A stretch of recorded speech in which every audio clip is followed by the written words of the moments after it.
Sir, it is an honor. Thank you so much for our conversation. I'm Jason Gorber from thatshelf.com.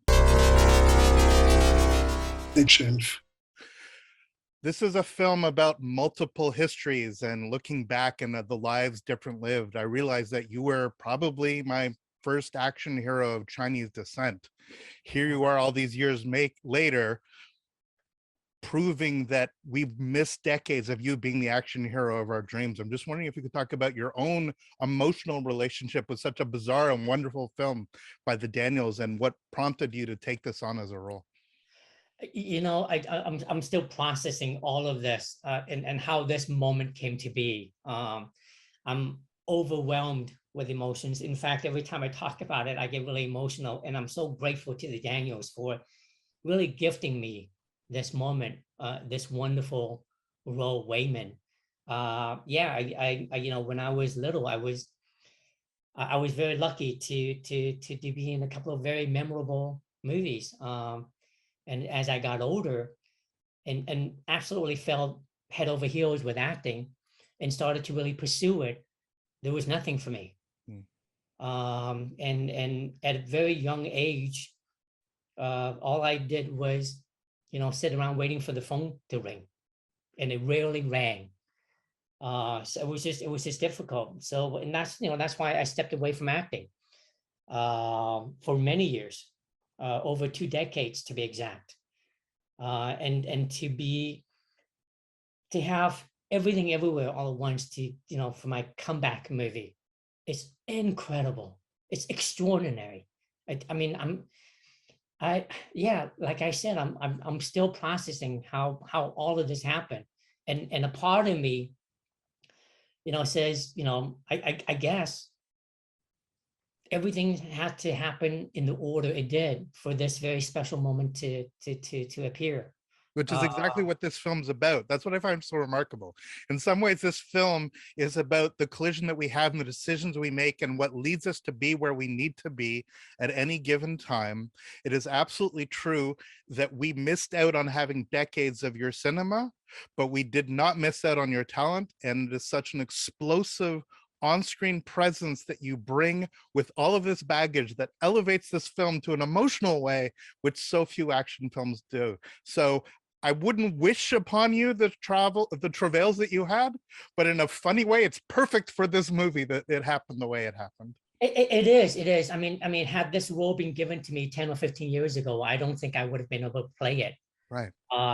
And I mean, literally, it still amazes me how, I get this opportunity, not just with one character, but 3 versions of the same character. I felt like I made 3 movies.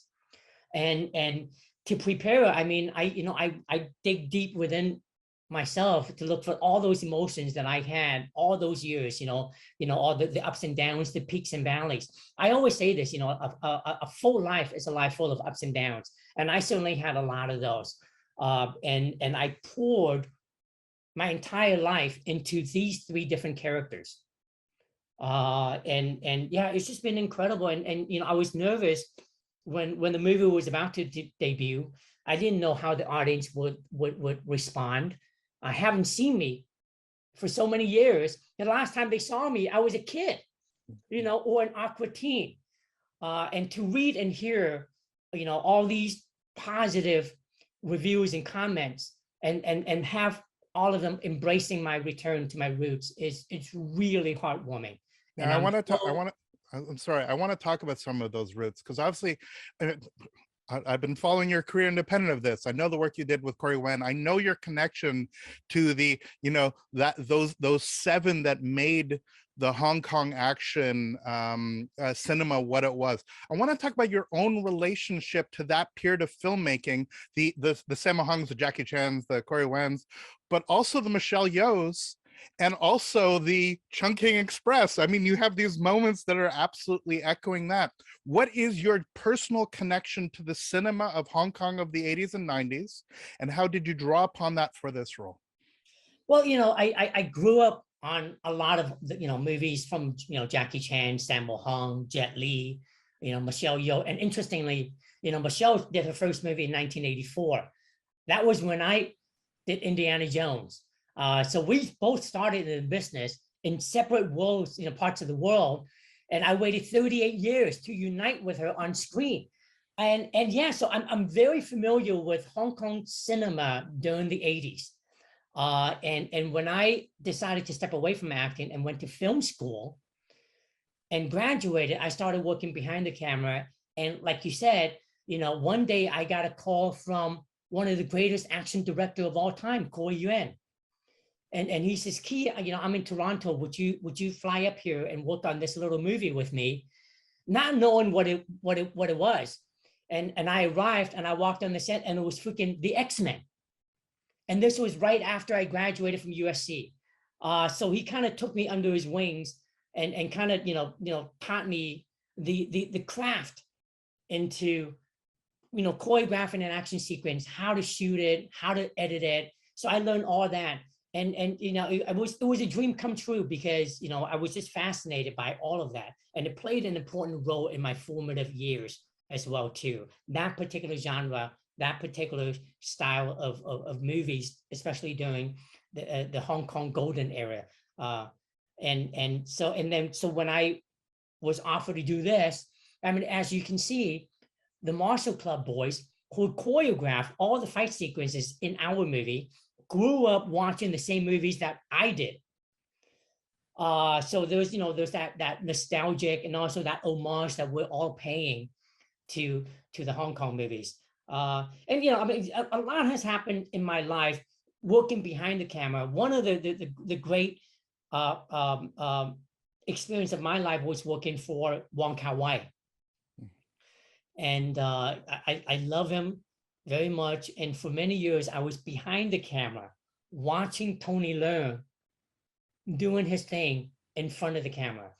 And when I walked on the set for the movie star universe and Everything Everywhere All at Once, I could not believe that I was able to step in front of the camera and pay homage to one of my favorite, my favorite filmmaker, Wong Kar-wai. It was just, there's so much to be said. I feel like I'm jumping back and forth. I'm time shifting here. Like the movie again, yeah, like exactly. the movie. Yeah, exactly. I feel like I'm verse jumping. So we do have to talk about the Daniels. They're such unique talents. I mean, I fell in love with them with Swiss Army Man. I'm wondering what your connection was with their cinema, or did they have to do a little bit convincing that, hey, the guys that can do the farting dead body movie are the right people to do this kind of film and sort of bring you out of retirement? Well, they didn't have to do any convincing. Their script, their amazing script already convinced me when I read it for the very first time. I laughed so hard and I cried so hard reading. It was just a beautiful script. I saw Swiss Army Man and instantly I became a huge fan of theirs because, they had me crying and laughing and totally immersed in a story about a corpse that farts throughout the entire movie. If they can do that, I feel like they can do anything. And that's exactly what they did. They did everything for this movie. You've worked either in front of the camera or behind the camera with some of the world's greatest directors. What do you think connects them all and what makes them different? Is it simply personality or is there elements of craft? When you're on a big Hollywood film, is it fundamentally different than doing something this indie, or is it when it comes down to it, you're just trying to make your day and make sure that everything's right and that you just know you're in capable hands? Well, one thing that I noticed, working with Steven Spielberg, George Lucas, to the Daniels, and then and one thing that I noticed is that their passion for movies is incredible. Like all they want, like if you look at them, if you ask any of them, that's all they want to do is to make movies and entertain. And another quality that I've learned from Wong Kar-wai is perseverance. You can have passion, but you also got to persevere. You have to keep at it, especially when things get tough. And making a movie is hard. It's hard to get, to write a script and to get financing. The process, I mean, look at the Daniels. It took them 6 years to complete this movie. That is a long time. And throughout the entire time, their passion for this project never waned. And also, I mean, all of them have great visions. They all know exactly what they want and what they don't want. So for me to be on the set and witness the Daniels, you know, bring all these beautiful words from the page and put it up on the screen, and that process was really incredible. And especially, you know, they don't, when I started out as a kid, I walked on the set, everything was practical. All those sets was built. We did, you know, we call them special effects, you know, and since then the technology has advanced tremendously. A lot of movies uses visual effects, but on this particular movie, and one of the reasons why it felt so familiar was because we did everything practical.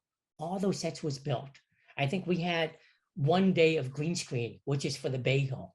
And then, of course, you know, some shots that are CGI enhanced, but we did all of them practically on set. It's a remarkable film, a remarkable performance. It is a real thrill to be speaking with you, and I could not be happier that you're working with some of my favorite directors. What a fantastic return. We're sorry you had to go through those ups and downs, but in some ways you were meant, it was meant to be. So here we No, are. Let's celebrate the now and remember that the past makes us who we are now. Thank you yeah, no, I'm, so, I'm so very much. happy. Thank you for having me. I'm in a very good place now, and I'm very, very happy. Thank you. And on behalf of Toronto, that helped change your life as well. Greetings from here. We hope to see you here soon. Take care. Thank you. Thank you. Take care.